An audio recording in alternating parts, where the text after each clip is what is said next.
All right, so as we get started, just for introduction purposes and so you can see who's talking to you tonight, I'm going to keep my camera on for just a few more minutes, and then I'm going to turn it off for the sake of presenting, as I have two screens and I don't want to not be looking at the camera the whole time. So welcome CIT undergrads. This is the post-job fair follow-up and continued job or internship search workshop. Just to let you know, we are going to be monitoring the chat, so please feel free to enter your questions in the chat as we go along. Lisa is going to be manning the chat, and she'll be interrupting me if things pop up that are related to what we're talking about. Just as a reminder, I wanted to let you know that we did ask that you complete the following before today's workshop. So uploading a revised version of your resume into Handshake, and then also updating your Handshake and LinkedIn profiles, as that's a really important step before you get started with following up on connections made at the virtual fair and conducting your own independent job or internship search. So now that I've kind of done the introduction pieces, I'm going to turn my camera off, but you will still continue to hear my voice. All right. So this is the post-job fair follow-up and continued job or internship search workshop just for you guys, CIT undergrads. And just to give you an overview of what we're going to talk about today, I'm just going to introduce some of the expectations, how we're going to run this logistically, an introduction to the CIT undergrad consultant team. We're going to talk about following up after the virtual fair and do an individual activity. We're then going to do a search engine demo, where I'll show you how to access it and utilize that search engine to make the most of your job or internship search. We're going to do an individual activity and then some small group reflecting and discussions in a breakout room. And then we're going to leave room at the end for questions, because we really don't want to talk at you for longer than a half hour, as we understand everyone's in Zoom all the time now. We want to make sure that we are attending to that, or being cognizant of it as well. So for today's workshop, all of you are muted. However, you're welcome to utilize the raise hand feature if you want to ask a question, if you're comfortable interrupting, or if you're more comfortable not raising your hand and unmuting yourself, you could also send your questions in the chat. As I mentioned, Lisa's going to be manning the chat box while we're going through, and she'll be interrupting if it's related to whatever we're covering in that particular time. Making sure that your preferred name is listed in Zoom. I know sometimes it's just your full and your email address, but if you could have your preferred name in there so others can address you appropriately in those breakout sessions, that would be great. And then during the breakout session, we definitely recommend turning on your camera if you're comfortable and unmuting yourself while sharing and working with your peers, as it is going to be a group reflective session during the breakout time. And then for sustainability purposes, as you all got that notification, the workshop is being recorded, and then we plan on uploading it to the CPDC YouTube page. So that should be available probably a day or two following the fair, and then the slides will be posted on the event page in Handshake, so you can access that post this workshop as well. So for those who are new or are not familiar with the CIT undergrad consultant team, I'm Amanda. I'm going to be running the content of today's workshop. I work with Chemi, Civi, and BME undergrads. Ray, Ms. Gorski, is also on this workshop and doing the recording and the logistics behind the scenes. He works with ECE, EPP, and materials engineering undergrads. And then Lisa, who I've mentioned is manning the chat, she works with mechanical engineering undergrads. So between the three of us, we handle all engineering undergraduate disciplines. So maybe you'll meet with one of us, or some of us, or potentially all of us. So yeah, we're excited to work with engineering undergrads, and we'd love to answer any questions you have. You're always welcome to schedule a virtual appointment on Handshake, or shoot us an email if you feel it's something quick. There's no question too small, and we really want to make sure we are helpful. So diving into content, we're first going to cover what it means to follow up after the virtual fair. So a lot of times I hear students, after the fair, And they kind of come to me and say, I attended the fair and I talked to that recruiter. Why do I really need to follow up? I kind of did my due diligence, at the fair or in the virtual environment. Or sometimes they'll mention, I already submitted that application online. Like, I really don't think there's a need for me to follow up. And in reality, the issue with these misconceptions is that they come from a passive standpoint. So when we talk about following up and engaging in a job or internship search, it's a much more assertive and interactive experience. We're not going to stand back or take the passive route, especially because we know that there are a lot of benefits to following up, and those benefits are going to be very, like, there's going to be a light shown on them this fall as we are all functioning in a virtual environment. So some of those benefits include, like, making sure that you are top of mind to these recruiters or representatives. So it leads to increased visibility. If you're reaching out and connecting and following up on those applications you've sent in or those connections you've made at a job fair, that recruiter is not just interacting with you alone at that virtual fair, or they're not just viewing your application when you apply online. It's you and probably thousands of other potential candidates that they are either interacting in the virtual fair or reviewing their applications. And overall, persistence in a professional manner really does convey interest and investment. Like I mentioned, they are dealing with a high number of applicants. And now even more so than ever, with a tighter job and internship market, it's going to be less opportunities and more applicants. So it's going to be competitive. That persistence and making sure you're building those connections with recruiters and company representatives, humanizing those processes of applying is really, really important, as it's going to expedite the recruiting process, and it increases your visibility to those recruiters and makes you stand out amongst a crowd. So when we think about following up, or when we talk about following up, you're really using the contact information you obtained at that virtual fair, or potentially, an information session or a virtual panel that was held recently, or, some other event that had recruiters or hosted an employer. If you got contact information during those interactions, that's awesome. Or you have a name of someone, that's great too. This is where you use that to send a brief follow-up note via email or a LinkedIn message, or a phone call for some who are really brave and have gotten phone numbers, but typically we see it via email or LinkedIn message. And you're really just, again, conveying that you want to continue that connection with that person and providing some sort of actionable item. So you're giving context. So reintroducing yourself, how you met that individual or interacted with that individual. So if it was during the TEC virtual fair last week, you want to reference that, the date, or reference the context of where you met this person or interacted with them. You also want to make sure that you're personalizing this note, because oftentimes if you're copying and pasting the same note to recruiters, they might notice that. And especially if you're reaching out to more than one recruiter at an individual company. So personalizing the note will, again, help to provide context for that individual. So it's going to spark their memory, especially if you're talking about specific things that you discussed in that short session that you had with them. And you're trying to, again, make yourself top of mind. So you're showing appreciation, giving a purpose as to why you're reaching out, and you're overall conveying interest in connecting and discussing with these recruiters further about opportunities. And you also want to make sure that you're attaching documents. Obviously, you're introducing yourself in an email, and they're going to immediately think, oh, I kind of want to get to know more about this candidate. I think I remember something about them, but a resume would be really great to refer to. So we always recommend attaching a resume or even a cover letter to these follow-up emails or messages when possible, especially if you were promised, or if you promised those materials to a recruiter in a previous interaction. You always want to make sure that you're including those things and following through.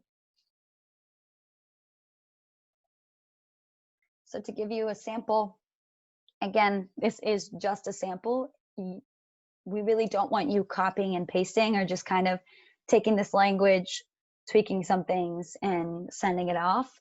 It's going to be related to the conversations you had, and we want it to feel reflective of who you are and the conversations you've had and what you're seeking from this individual with this outreach. So again, you find in the first few sentences, I'm introducing who I am and why I'm reaching out. So name, and I'm ready to follow up on our conversation. And then I'm telling them where I had this conversation or how I had this conversation. That context is important. Again, first sentence within the second paragraph is conveying appreciation, saying thanks. And then you're also giving or providing more information by telling them what exactly you spoke to them about. This will help jog their memory, especially as recruiting season is in full swing right now. And you're just reintroducing yourself, like I've touched on in the previous slide. I'm telling them that I'm a junior chemie, and that what I'm interested in is also another important thing to include. You're providing any actionable items, so the fact that you've already submitted an application or you're working on submitting an application, something of that nature, always good things to include if it's applicable. And then you'll notice towards the end, I kind of ask a question that, again, is more so about keeping this conversation and keeping this connection going. So it's an actionable item. So would your schedule allow for a brief phone call this week to further discuss my qualifications and interest in this role?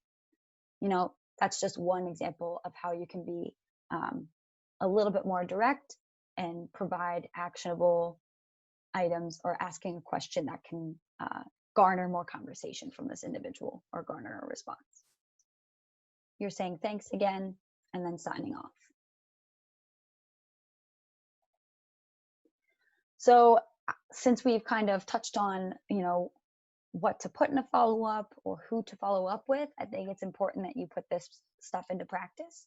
So I'm going to give you about 5 minutes individually. You can pick and choose where you're at. Basically, if you already have that list of companies and the names that you spoke to, cool. Number one's already done for you. But yeah, this is just to help you feel like you're, you know, taking actionable steps to following up on those connections that you've made. And I put down here, you know, remembering what to include if you start crafting that follow-up message or crafting a draft to that follow-up message. So I'll give you about 5 minutes, so maybe close to 4:49-ish, 4:50. I'll mute and give you some time to work on this.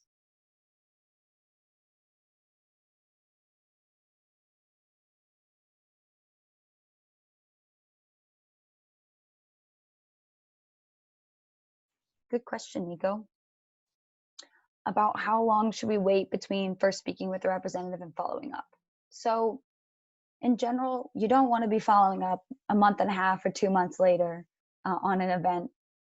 You know, that seems to be a little bit too long, but we also, you know, I don't want to be sending a follow-up message, you know, first day of the fair in the afternoon, you just had the conversation and you're following up, especially if the event is ongoing and there's multiple days to it.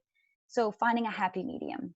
Typically, I would say a week, week and a half, maybe 2 weeks tops, just to keep those conversations fresh, as most companies use those fairs as ways to get you guys into like next day interviews or starting the interviewing process or screenings. So yeah, the happy medium would probably be about a week.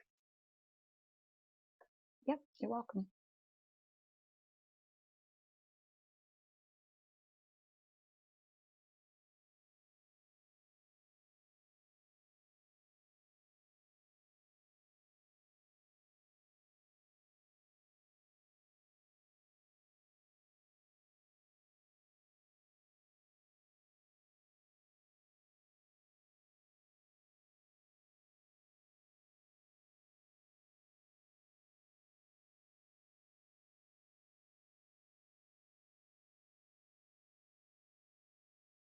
Right. Let's keep going. So when it comes to starting your own independent job or internship search, We're going to pivot now to talk a little bit about some resources. I'll demo something for you, and then we'll do another activity and then a breakout to end, just to keep you on pace of where we're at. So some of the resources in general that we truly recommend to help provide a good breadth and depth for your search include Handshake, LinkedIn, CareerShift, and Indeed.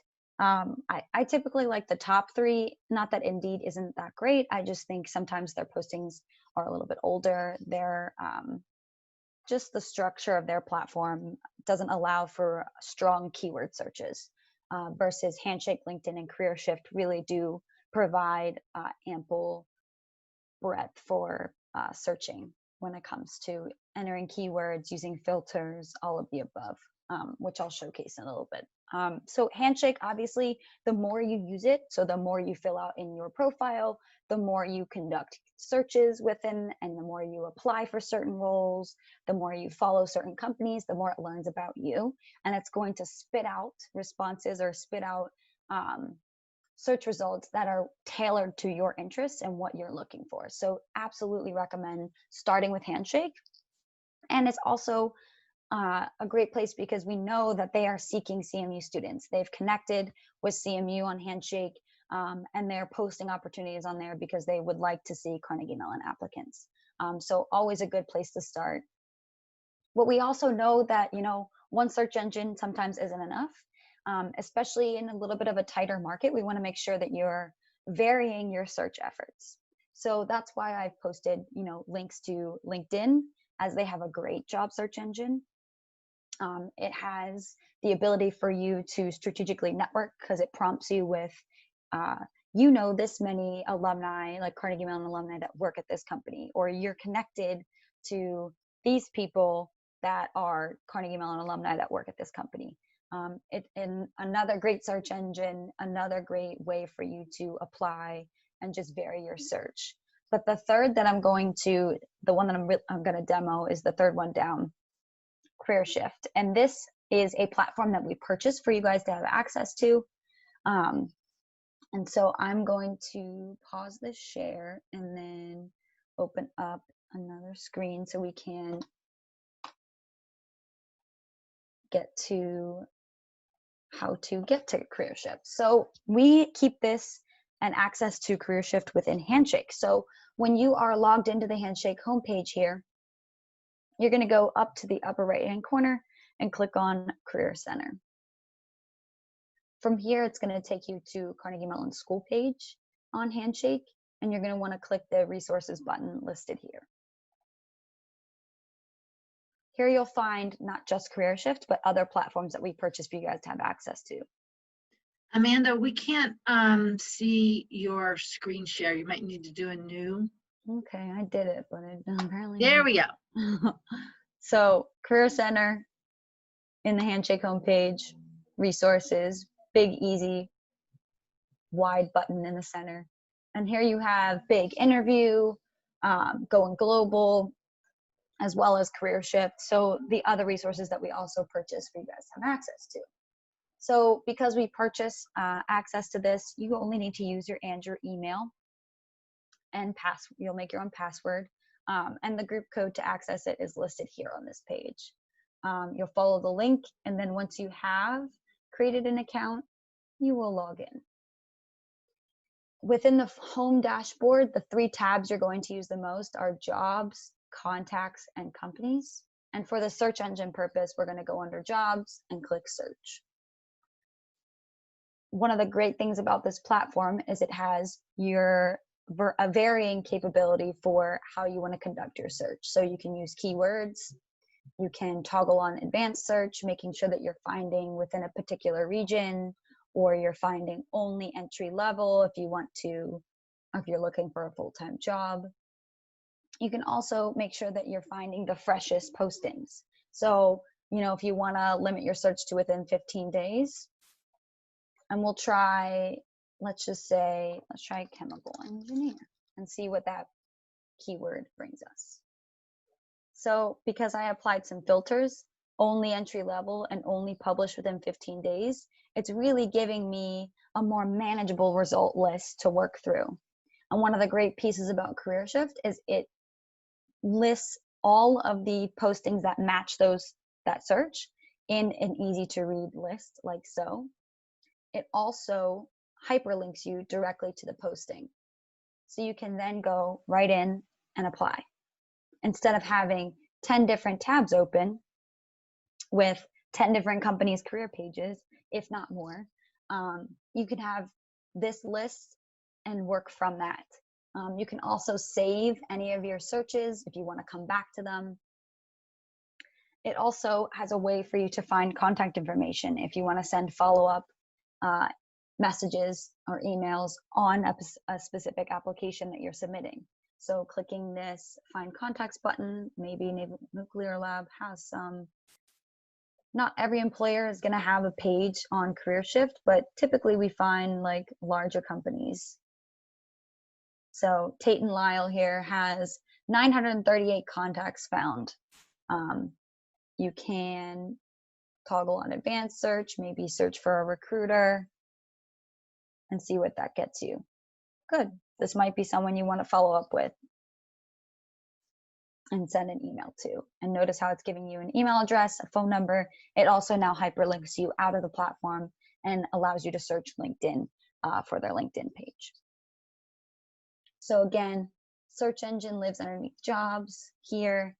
Lots of different filters to play with, especially if you know, like you want to live in a certain area. This is a great place to utilize. I also recommend in your keywords that you're playing with common titles that you're finding, and you're sticking that back into your keyword search, because that's going to give you even more tailored results than what you would get if you would just start with a general, you know, like chemical engineering intern or material science engineering intern. So definitely recommend using Career Shift. It's a great platform. If you have any questions or can't seem to find it later on, feel free to reach out to any of us. We have ample knowledge on how to access it. So I'm going to switch back to our slides. Bear with me. So as we demoed some of Career Shift, just to give you a taste, now I want to give you an opportunity to work as individually to try and find some opportunities yourselves. So I have 7 minutes here listed. We don't have to take 7 minutes, but it's enough time for you to work through and see if you can find some opportunities yourself.